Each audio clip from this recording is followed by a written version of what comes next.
Bonjour à vous tous. Bon matin. J'espère que vous allez bien, que vous êtes heureux dans le Seigneur. Ça me fait plaisir ce matin, encore une fois, d'amener un message dans la parole.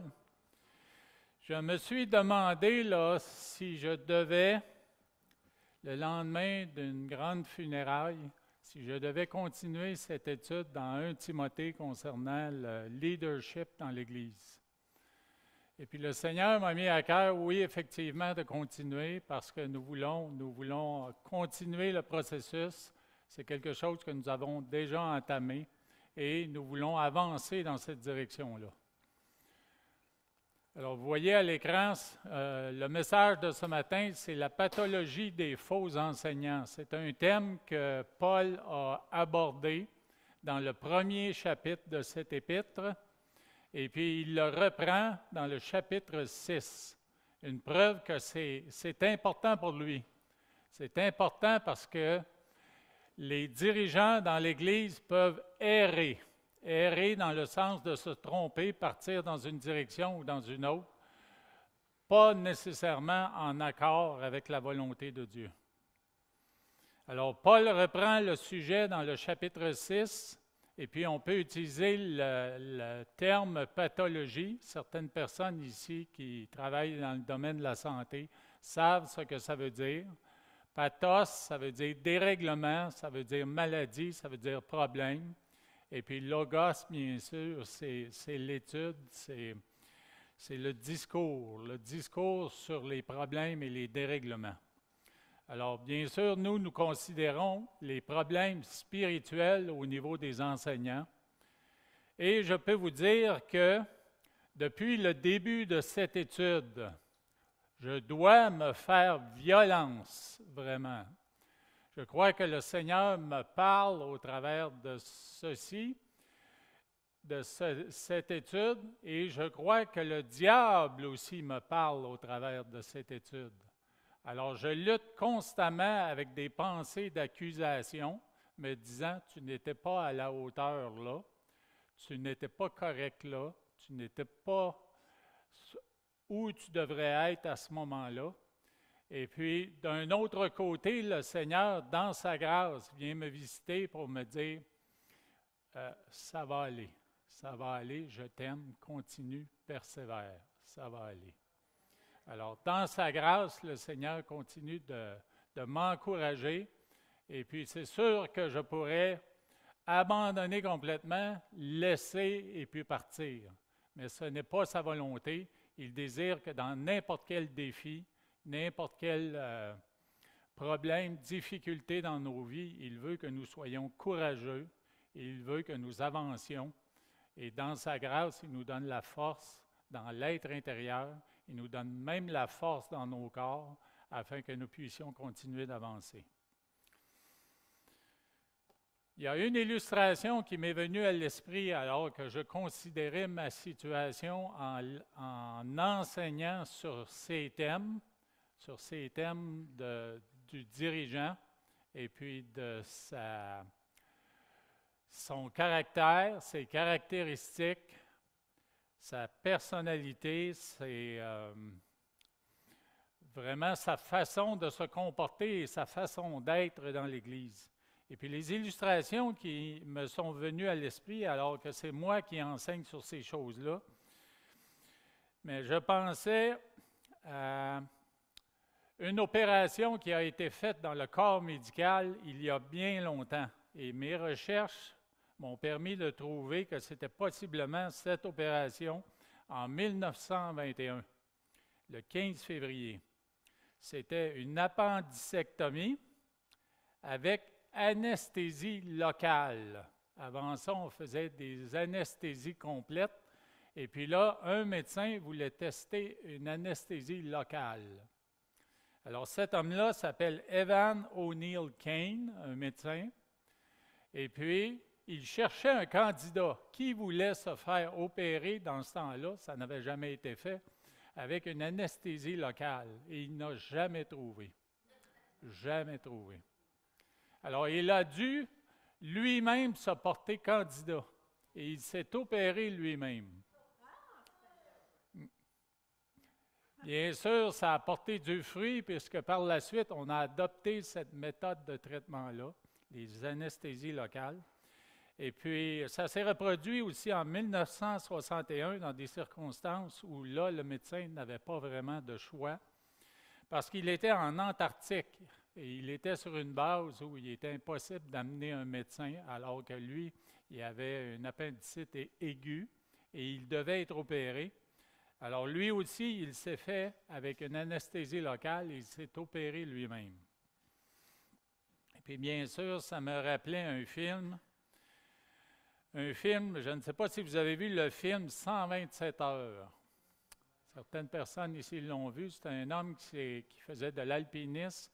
Il s'est retrouvé prisonnier avec le bras sous un rocher de 360 kilos, c'est-à-dire 792 livres. Incapable de se déprendre, il a utilisé un couteau de poche pour s'amputer le bras lui-même.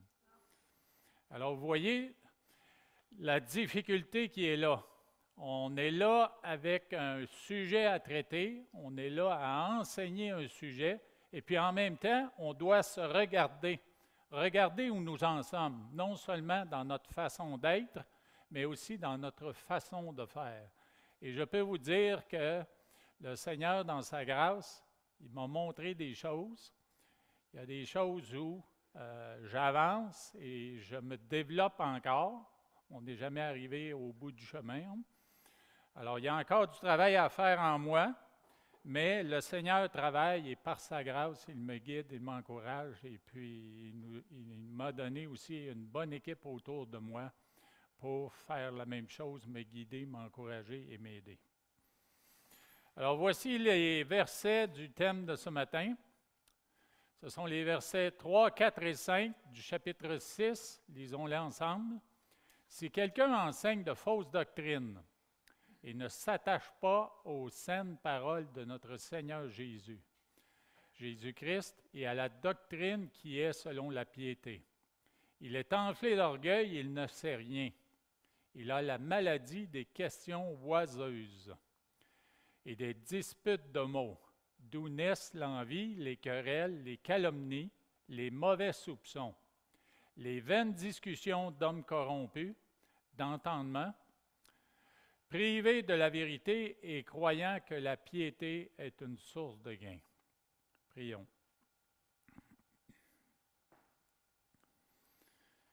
Oui, je veux te remercier, Seigneur, pour la louange de ce matin. Il y a plusieurs chants qui ont parlé à mon cœur et qui m'ont vraiment encouragé. Je veux te remercier, Seigneur, aussi pour les prières. Ces membres de cette Église qui reconnaissent que la prière est importante. Il est bon de s'approcher de toi et puis de te recommander nos vies, te recommander notre être, te recommander nos actions, afin que dans tout ce que nous sommes et tout ce que nous faisons, mais nous sommes en accord avec ta volonté. Nous ne sommes pas toujours parfaits, mais par ta grâce, nous voulons continuer sur le pèlerinage. D'ailleurs, on en a parlé ce matin, ce pèlerinage qui va nous mener à la cité céleste. Alors, continue, Seigneur, de nous accompagner et on te demande ce matin de parler à nos cœurs. C'est certain que le thème s'adresse aux dirigeants, aux futurs dirigeants de l'Église, mais quand même, pour ceux qui servent dans l'Église, il y a quand même des portions de ce message qui sont importantes afin que nous puissions te servir avec une attitude, en anglais on dit godliness, en français on dit piété, une attitude de piété, en ayant bien sûr les yeux sur ta parole, dans ta parole, pour mieux la connaître afin de l'appliquer à nos vies. Alors, parle à nos cœurs ce matin pour nous encourager et nous exhorter. Dans le nom glorieux de Jésus, nous prions. Amen. Alors, le premier point à regarder, la marque des faux enseignants. Et puis, dans le verset 3, il y avait vraiment 3 points que nous retrouvons et que nous allons regarder plus en détail. Le premier, c'est que le faux enseignant ou les faux enseignants, ils enseignent des faussetés, des mensonges, des choses qui sont contraires à la vérité. Ensuite de ça, on voit dans la deuxième portion du verset, on dit qu'ils ne s'attachent pas aux saines paroles de notre Seigneur. Alors, ils prennent leur distance par rapport aux saines paroles, par rapport aux commandements et aux exhortations de la parole. Et le troisième point, c'est qu'ils se désengagent de l'obéissance à la parole. Donc, on n'est pas convaincu. On n'est pas convaincu peut-être que c'est la parole de Dieu, entièrement la parole de Dieu, et qu'on doit y obéir parfaitement dans le domaine du possible, avec la volonté que Dieu nous donne, même si on n'est pas parfait sur la terre, mais on doit tendre vers ça. Alors, vous voyez les points ici, un faux enseignant, il va enseigner des faussetés, se distancer des saines paroles et se désengager par rapport à l'obéissance. Dans le premier point, bien sûr, ce qu'ils affirment est faux. Et vous voyez encore le verset. En grec, on dit « hétérodidascaléo ». On retrouve là deux mots dans ce grand mot grec. « Hétéros » qui veut dire « autre » ou « différent » et « didascaléo » qui veut dire « enseigner ». Alors bien sûr, c'est un enseignement qui est contraire à la révélation scripturaire de Dieu.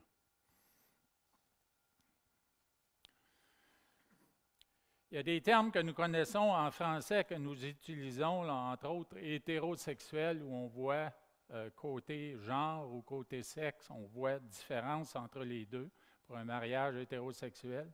Et il y a le terme aussi qui est moins utilisé, qui m'est venu à l'esprit alors que je préparais cette étude, hétéroclite. Je ne sais pas si vous êtes comme moi, mais il y a dans certaines pièces de ma maison toutes sortes de choses hétéroclites, différentes, qui n'ont souvent aucun rapport entre elles et dont je devrais me débarrasser. Alors oui, c'est l'enseignement contraire à la révélation scripturaire de Dieu.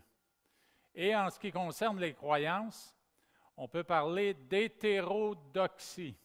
Doxie voulant dire croyance, qui est contraire à l'orthodoxie. Orthodoxie, ortho veut dire droit, veut dire vrai, veut dire véritable, vérité. Alors, la vérité, selon la parole de Dieu, on peut dire que c'est de l'orthodoxie chrétienne. Et de l'hétérodoxie, c'est contraire à ce qui est enseigné dans la parole de Dieu. On a des exemples à l'écran, vous les voyez déjà. Et ce sont des formes de faux enseignements qu'on retrouve dans l'Église et bien sûr à l'extérieur. C'est renier l'existence de Dieu, c'est enseigner des faussetés sur sa nature et sur ses attributs. C'est nier la Trinité divine. C'est amoindrir la personne et l'œuvre de Christ. C'est nier sa naissance virginale, sa parfaite pureté, sa mort expiatoire, sa résurrection physique ou son futur retour. C'est raconter de fausses histoires quant à la nature, la personne et les œuvres du Saint-Esprit. C'est aussi attaquer l'authenticité des Écritures. Et c'est nier son inspiration, son autorité et sa pertinence. Il y a un passage dans l'Acte des Apôtres où Paul avertit les dirigeants de l'Église d'Éphèse afin qu'ils diagnostiquent le problème des faux enseignants, afin de pouvoir le régler. Alors, dans Acte 20, les versets 27 à 32, on peut lire « Car je vous ai annoncé tout le conseil de Dieu sans n'en rien cacher. Prenez donc garde à vous-même et à tout le troupeau sur lequel le Saint-Esprit vous a établi évêque, pour paître l'Église du Seigneur qu'il s'est acquise par son propre sang. Je sais qu'il s'introduira parmi vous après mon départ, des loups cruels qui n'épargneront pas le troupeau, et qu'il s'élèvera du milieu de vous des hommes qui enseigneront des choses pernicieuses, pour entraîner les disciples après eux. Veillez donc, vous souvenant que durant 3 années, je n'ai cessé nuit et jour d'exhorter plutôt avec larmes chacun de vous. Et maintenant, je vous recommande à Dieu et à la parole de sa grâce, à celui qui peut édifier et donner l'héritage avec tous les sanctifiés. Alors, on retrouve dans le dernier verset ici l'antidote à cette pathologie de faux enseignants, c'est la parole de sa grâce. C'est la connaissance de la parole de Dieu. C'est l'épée de l'Esprit, comme le dit Éphésiens, et oui, la parole de Dieu. Alors, nous devons y plonger les regards, l'étudier, la méditer, la cacher dans nos cœurs en la mémorisant, afin de pouvoir résister aux faux enseignants. Alors, le deuxième symptôme, c'est le déni et rejet de la vérité. Si quelqu'un enseigne de fausses doctrines, et on voit, et ne s'attache pas aux saines doctrines. On ne les enseigne pas, donc on ne s'y attache pas. Et ne pas y être attaché, c'est de ne pas y croire avec une ferveur qui nous amène à les mettre en application. Le verbe au présent ne s'attache pas, ça indique un problème qui était continuel, un problème qui était récurrent et continuel dans l'Église. Et puis Paul le voyait comme un problème important et il était urgent de le régler.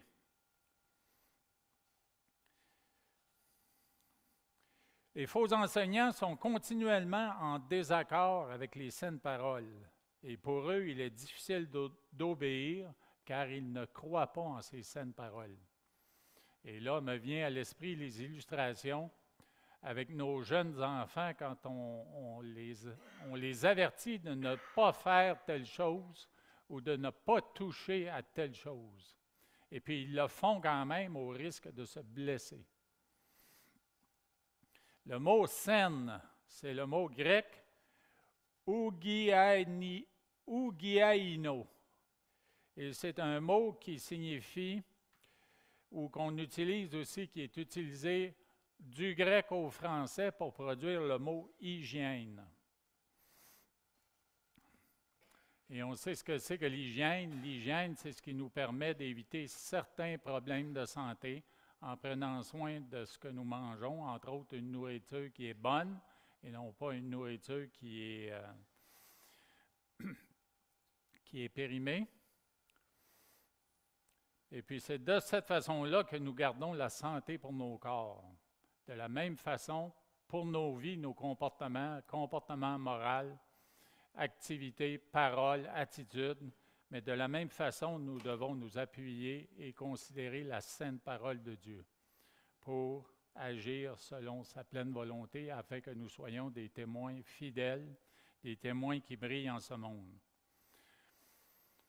Alors, ce sont des paroles qui font du bien à l'âme. Quand on regarde le psaume 103 et les versets 3, 4 et 5, on dit « C'est lui qui pardonne toutes tes iniquités, qui guérit toutes tes maladies. C'est lui qui délivre ta vie de la fosse, qui te couronne de bonté et de miséricorde. C'est lui qui rassasie de bien ta vieillesse, qui te fait rajeunir comme l'aigle. » Alors, ce sont des paroles qui nous encouragent, des paroles qui font du bien à notre âme, et puis on peut s'appuyer sur ça pour continuer avec courage le pèlerinage qu'il nous donne de vivre. On peut dire que les faux enseignants ne sont pas en bonne santé spirituelle. Alors, on peut les remarquer après un certain temps quand ils persévèrent dans cette attitude contraire à l'acceptation de la parole de Dieu, mais on s'aperçoit que dans leur santé spirituelle, ça va déraper de plus en plus.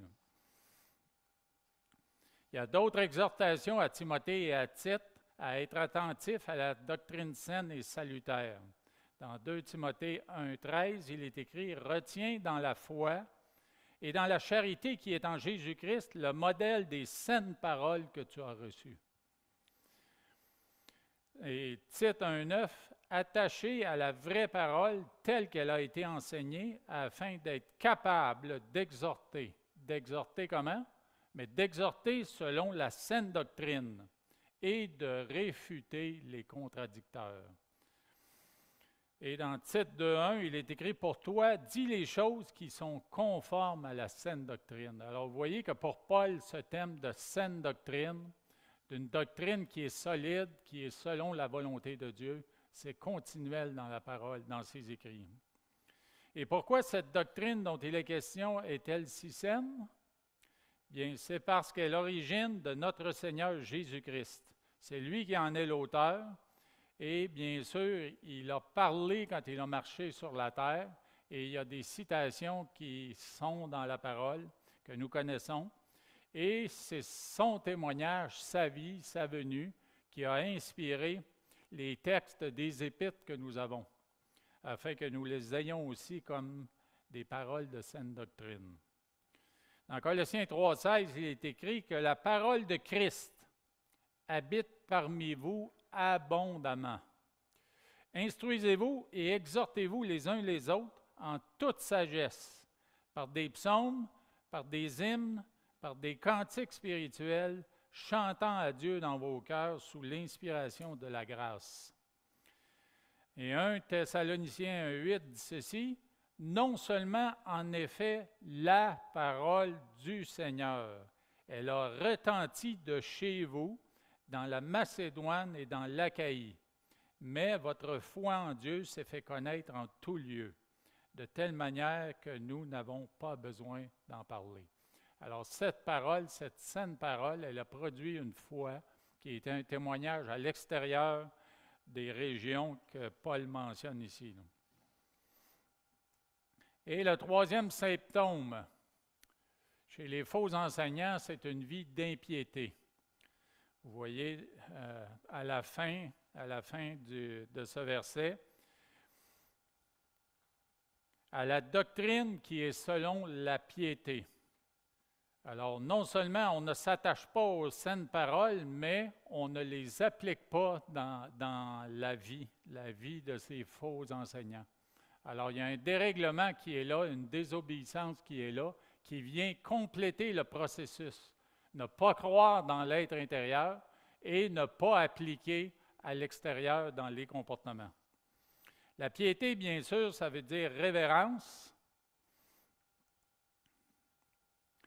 Ça veut dire ressemblance à Dieu. En anglais, on dit godliness. Et godliness, c'est être comme Dieu. Traduit littéralement, ça veut dire être comme Dieu. C'est la vertu en action, c'est le fruit de la vérité. Et dans Matthieu 7,15, vous voyez Jésus qui avertit de faire attention aux faux prophètes. Ils viennent à vous en vêtements de brebis, mais au-dedans, ce sont des loups ravisseurs. Et puis après, il élabore sur les fruits qu'ils portent. Il dit, à la suite, de vous les reconnaîtrez à leurs fruits. Tout bon arbre porte de bons fruits, mais le mauvais arbre porte de mauvais fruits. Un bon arbre ne peut porter de mauvais fruits, ni un mauvais arbre porter de bons fruits. Tout arbre qui ne porte pas de bons fruits est coupé et jeté au feu. C'est donc à leurs fruits que vous les reconnaîtrez. Alors, bien sûr, on connaît les passages de Galates aussi, dans Galates chapitre 5, où on parle d'une vie charnelle comparativement à une vie où on reconnaît les fruits de l'Esprit. Dans 1 Timothée 6,4, il est écrit, dans les versets suivants, et on voit ici là, des caractéristiques supplémentaires de ces faux enseignants. On parle de l'attitude. L'attitude, on la reconnaît par une attitude...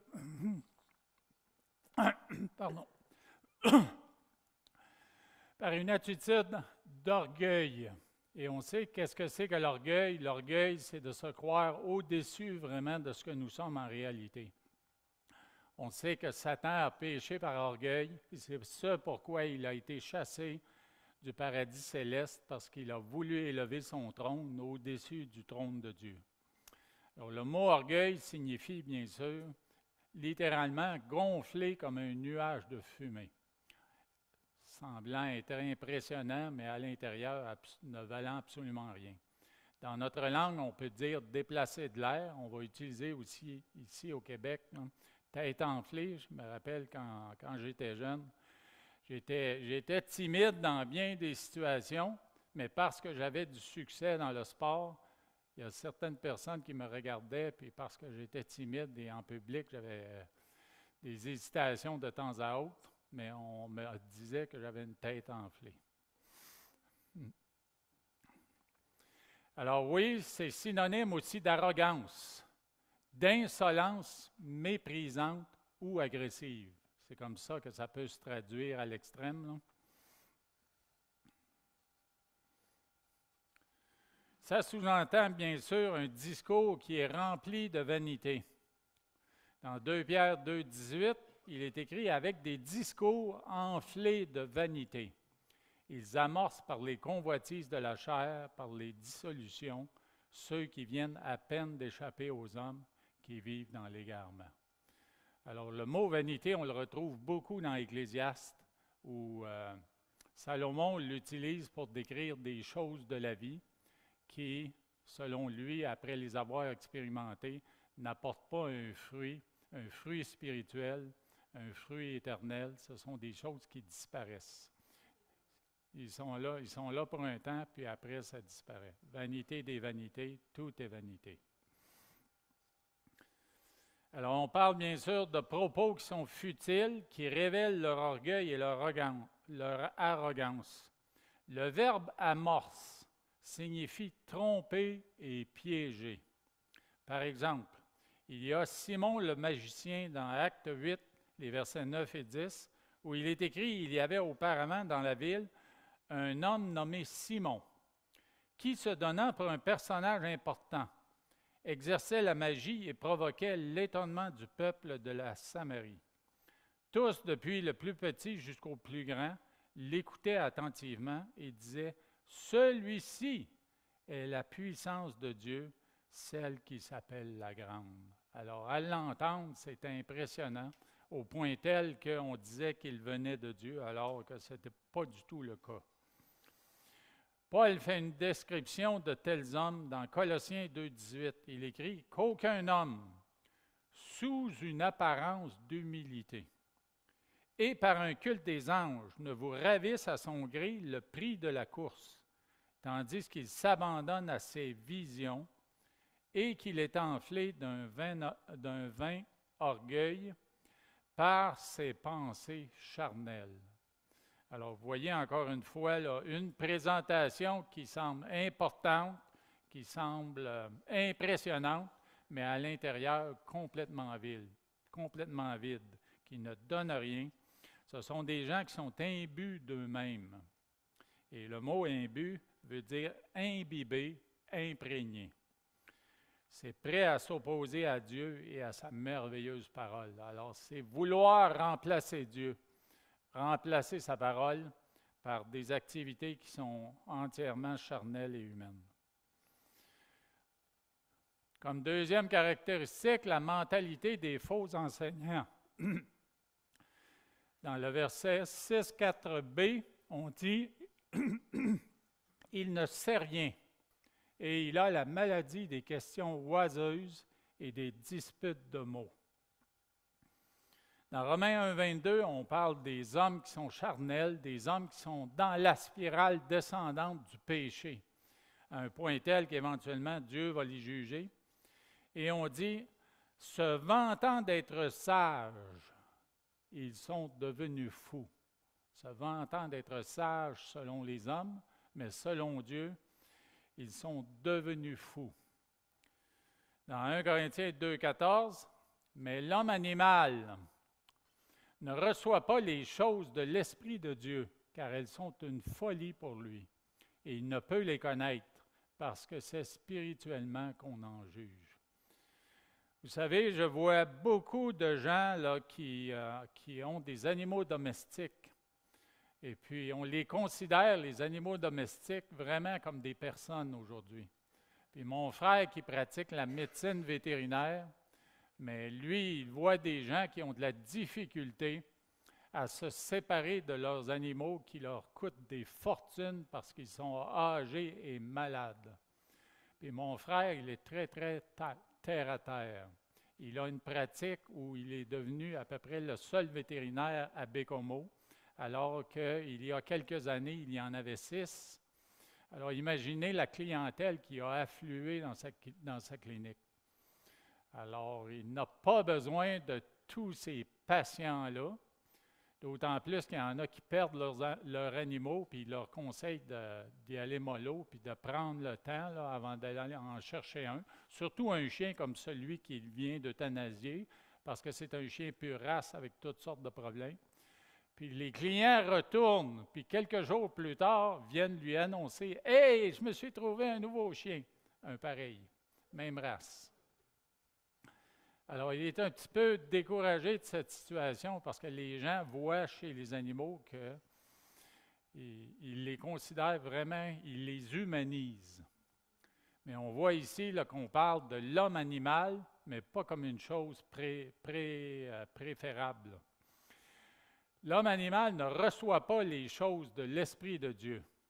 C'est comme déconnecté spirituellement. L'Esprit semble être défaillant et vraiment mort, car elles sont une folie pour lui et il ne peut les connaître parce que c'est spirituellement qu'on en juge. Moi, je dis souvent aux gens à qui je témoigne que nous fonctionnons sur 3 cylindres. Nous devons fonctionner sur 3 cylindres. Le corps, l'âme et l'esprit. Le corps, bien sûr, on sait c'est quoi, c'est notre interface avec le monde extérieur.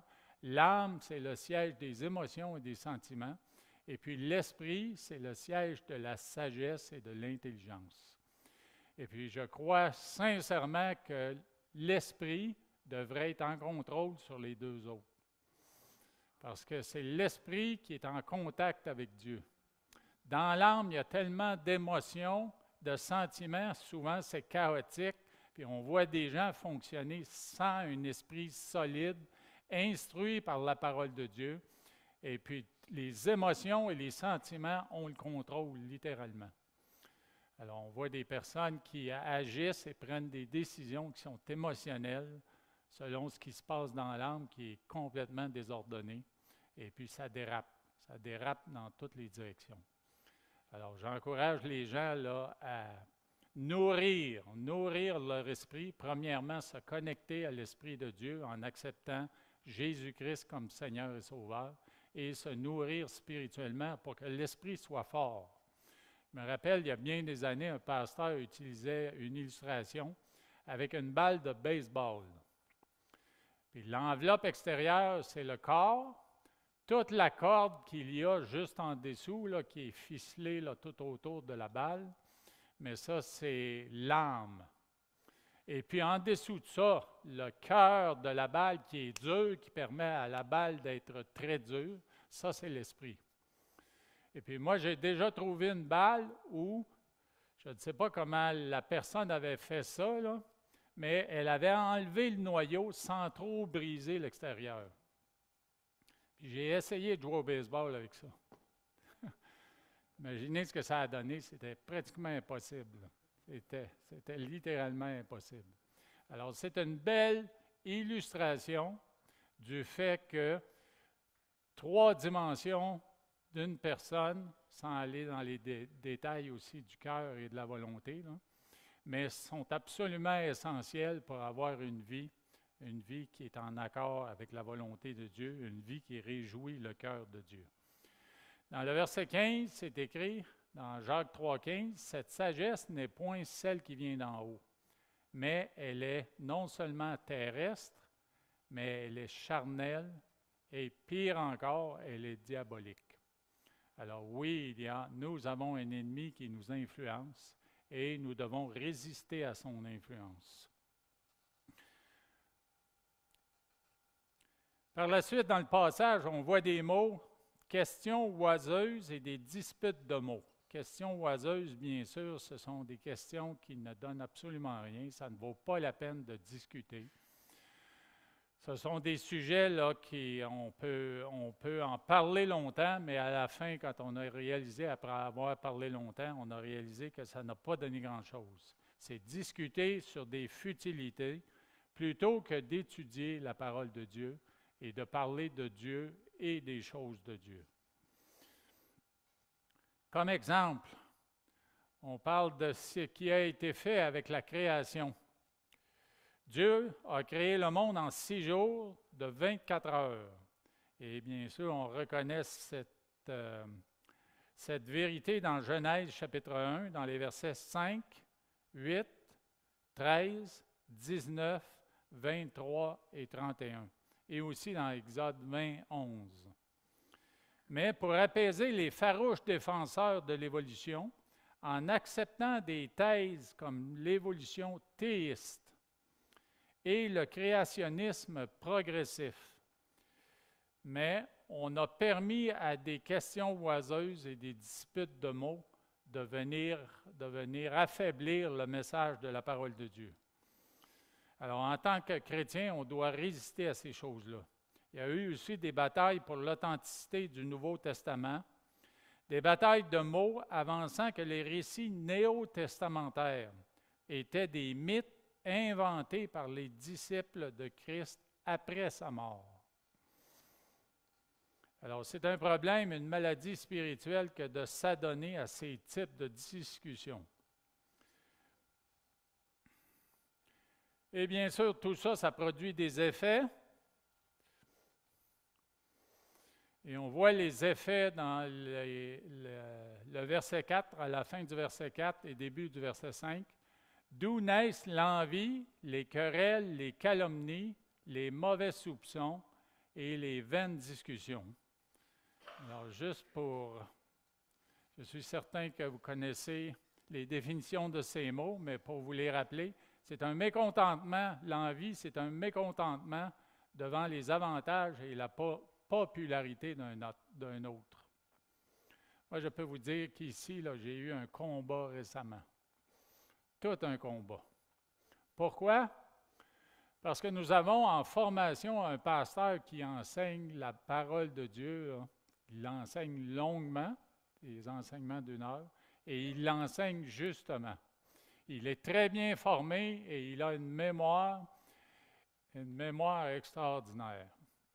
Non. Et puis, vous voyez là, moi, j'ai suivi des cours de théologie, mais je n'ai pas terminé mon diplôme parce que c'était dans les années, au milieu des années 90, années 95 vraiment. Hein.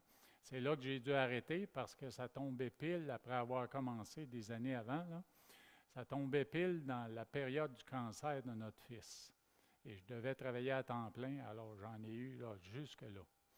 Puis quand ça s'est terminé, cette période-là, là, je n'ai pas retrouvé le désir ou le courage d'y retourner. C'est sûr que j'ai lu beaucoup. On a des formations avec le groupe Réseau aussi qui nous aident beaucoup. Mais une formation et puis adaptée au cerveau de notre pasteur en formation, là. Mais c'est vraiment extraordinaire. Ça m'encourage pour le futur de cette Église. Mais imaginez moi qui n'ai pas cette formation-là et qui souvent a des luttes dans la préparation de mes messages, de mes prédications et même dans la présentation, mais je pourrais l'envier. Mais plutôt, présentement, là, j'aime mieux l'avoir comme modèle, comme encouragement à ce qu'il pourrait être. Je sais que je n'ai pas sa mémoire, j'avance en âge et c'est de plus en plus difficile de me concentrer, mais je l'ai présentement comme modèle, c'est-à-dire celui qui est plus âgé en avant a le disciple comme modèle. N'est-ce pas une situation extraordinaire? Nous allons être bénis ici à l'Église chrétienne évangélique des Moulins. Priez pour nous afin qu'on avance en harmonie dans cette situation en ajoutant des leaders au niveau des anciens. Alors oui, l'envie, ça peut venir de manière très subtile et puis grandir de plus en plus. Et on imagine les conflits, on voit ça dans des entreprises, on voit ça dans des gouvernements, dans bien des situations où il y a de l'envie, il y a des guerres de pouvoir. Le terme de guerre de pouvoir, vous connaissez. Et puis ça cause toutes sortes de problèmes. Les calomnies, ce sont des accusations fausses, des mensonges qui attaquent la réputation et honneur afin de détruire pour peut-être remplacer et prendre la place de l'autre. Et les soupçons, c'est de prêter de mauvaises intentions à quelqu'un. En passant, ce que je vous disais à propos de Guylaine et de Jonathan, C'était il y a longtemps, quand il était jeune, très jeune, là, il avait commencé à argumenter à un très jeune âge. Richard peut sûrement confirmer. Hein. Ouais, même Richard a été une victime. Alors, Dieu vous bénisse. Dieu vous bénisse. Alors, qu'est-ce qui cause tout ça? Cause et effet, c'est une expression que nous connaissons. Eh bien, la cause des faux enseignants, pas la cause qu'ils épousent, là, mais qu'est-ce qui cause ces choses-là, ces effets-là chez les faux enseignants? Ce sont des hommes corrompus d'entendement. Dans 1 Timothée 4,1, il est écrit « Mais l'Esprit dit expressément que dans les derniers temps, quelques-uns abandonneront la foi pour s'attacher à des esprits séducteurs et à des doctrines de démons. » Alors, on sait très bien que le diable, sa force, son arme principale, c'est le mensonge, les mensonges. Et puis, il peut venir à répétition de toutes sortes de façons pour corrompre notre entendement, notre compréhension des situations et des choses. Alors, il est important d'être alerte spirituellement pour le reconnaître afin de résister avec la parole de la vérité. Dans Romains 8,7, on dit « L'affection de la chair est inimitié contre Dieu, parce qu'elle ne se soumet pas à la loi de Dieu et qu'elle ne le peut même pas. » Et bien sûr, l'affection de la chair veut dire l'amour des choses qui font plaisir à la chair. Ça sous-entend beaucoup, beaucoup de convoitise. Encore une fois, mais l'homme animal ne reçoit pas les choses de l'Esprit de Dieu car elles sont une folie pour lui. Il ne peut les connaître parce que c'est spirituellement qu'on en juge. Alors, la compréhension, l'entendement, ça a comme baissé d'un niveau, là. Alors qu'avec Dieu et sa parole, il nous demande d'élever notre niveau de compréhension, notre niveau d'intelligence par rapport à Dieu et aux choses de Dieu. Et dans Romains 1,28, comme ils ne se sont pas souciés de connaître Dieu, Dieu les a livrés à leur sens réprouvé pour commettre des choses indignes. Alors, on parle de l'immoralité dans le chapitre 1 de Romains, comment ça descend comme une spirale. Et puis, au bout de tout ça, et même à l'intérieur de cette spirale, Dieu applique ses jugements. Parce que dans la pensée, ils sont vraiment réprouvés. Et au début de ce verset, vous voyez qu'ils ne se sont pas souciés de connaître Dieu. Alors, prions que les gens autour de nous se soucient de chercher la vérité et de connaître Dieu. Et soyons prêts à leur en parler.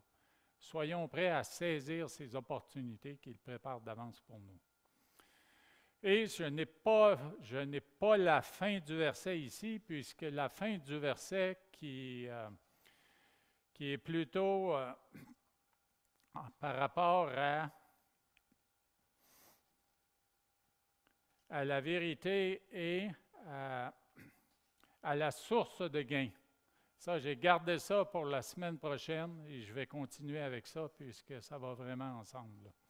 Je reviens au premier verset de tantôt avec les exhortations qu'on en retire puisque les faux enseignants ne les mettent pas en pratique et ce sont là les sources des problèmes. Mais positivement, si nous tournons positivement ce verset, nous pouvons dire « Enseignons » ou « Exhortons-nous à enseigner de saines doctrines. » Attachons-nous aux saines doctrines et pratiquons les saines doctrines. Alors, je termine avec ceci. Et ma prière, c'est que vous puissiez là, vraiment, vraiment vous appliquer à quotidiennement intégrer à vos vies, à vos pensées, à vos cœurs, la saine doctrine du Seigneur pour s'attacher à elle et la mettre en pratique dans vos vies. Éternel, nous te rendons gloire et te remercions pour Paul qui a vraiment martelé cette question de faux enseignants et de fausses doctrines. Plusieurs reprises, il encourage Timothée, il encourage Tite. Et de la même façon, nous voulons surveiller dans cette communauté afin que nous puissions, ô Éternel, toujours enseigner la saine doctrine pour pouvoir bien la comprendre, la cacher dans nos cœurs et l'appliquer à nos vies. Donne-nous aussi de le faire dans les rencontres que nous faisons avec des gens qui ne te connaissent peut-être pas comme Seigneur et Sauveur. Donne-nous d'être prêts à partager ces saines doctrines venant de ta parole. C'est sûr que c'est à un autre niveau qu'on le partage, mais nous apprenons le mardi dans l'étude à contextualiser ces présentations de l'Évangile pour que des gens puissent vraiment être touchés, que ça ait un impact dans leur vie. On te prie pour les âmes, ô Dieu Tout-Puissant. Ce matin, il y a eu une prière concernant la situation dans le monde. On voit que ça continue d'avancer.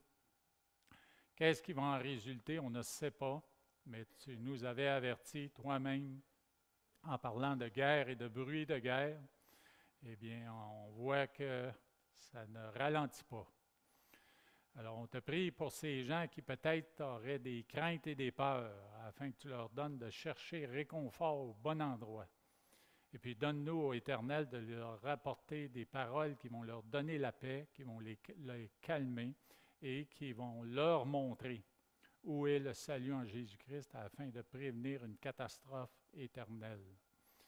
Alors oui, prépare les cœurs à recevoir ta parole, Seigneur, puis donne-nous d'être prêts à la donner. Dans le nom glorieux de Jésus. Amen.